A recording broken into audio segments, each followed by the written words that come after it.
कि अगर कांग्रेस नहीं बचा तो देश नहीं बचेगा। और ये बात मैं आपको स्पष्ट कर देता हूं, देश में प्रधानमंत्री अब भी हैं, देश में प्रधानमंत्री इससे पहले भी थे, देश में आगे भी प्रधानमंत्री होते रहेंगे।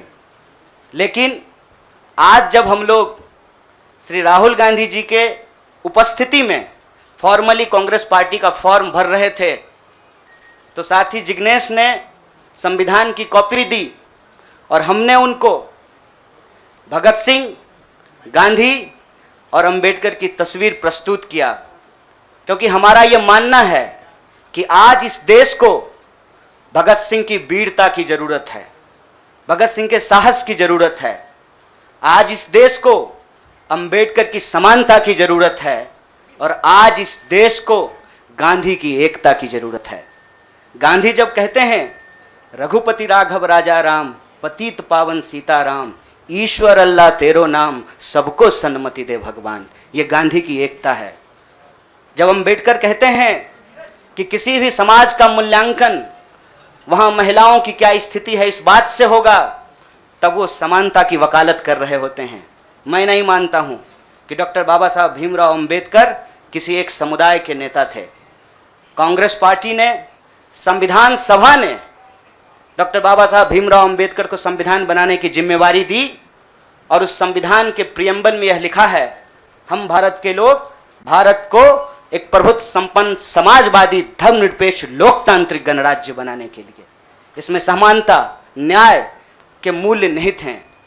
और जब भगत सिंह कहते हैं कि आप व्यक्ति को कुचल सकते हैं, विचारों को नहीं, आप बम और पिस्तौल से कभी इनकलाब नहीं ला सकते हैं, उस साहस की जरूरत है हमको।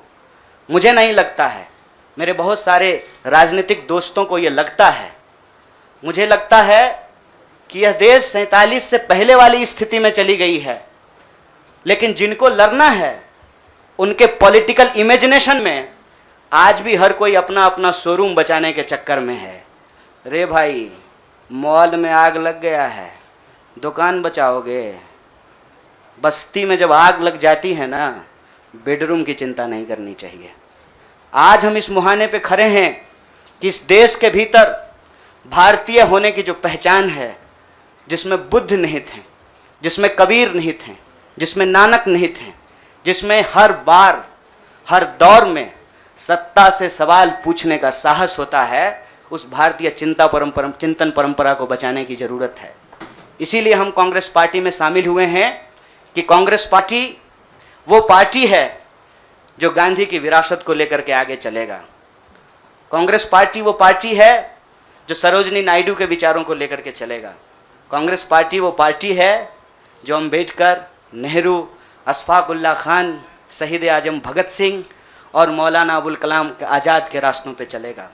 हम जब भी समानता और बराबरी की बात करते हैं, यह कुछ व्यक्तियों तक सीमित नहीं है, ये भारतीय होने का इतिहास है।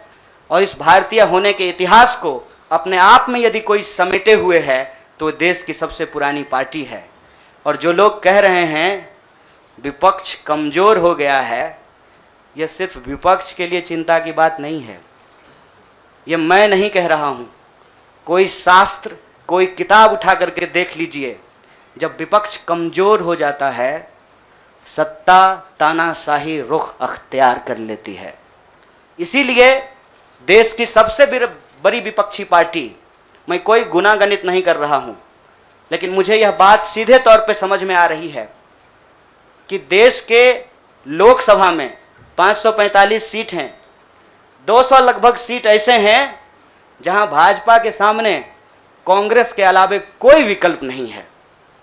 मैं ये नहीं कह रहा हूं कि मेरी जिम्मेवारी सिर्फ एक पार्टी के लिए है, लेकिन जो पार्टी सबसे बड़ी पार्टी है, सबसे बड़ी विपक्षी पार्टी है, उस पार्टी को अगर नहीं बचाया गया, अगर बड़े जहाज को नहीं बचाया गया, छोटी छोटी कश्तियां भी नहीं बचेगी। इसीलिए, और मैं जब यहाँ बैठा हुआ हूँ, मेरे इतिहास को, मेरे वर्तमान को लोग देख रहे हैं। बहुत सारे सवाल हैं, वो आएंगे, उनका जवाब मैं दूंगा। लेकिन यह जो ऐतिहासिक जिम्मेवारी है, उस जिम्मेवारी से मैं अपना मुंह नहीं मोड़ सकता हूँ।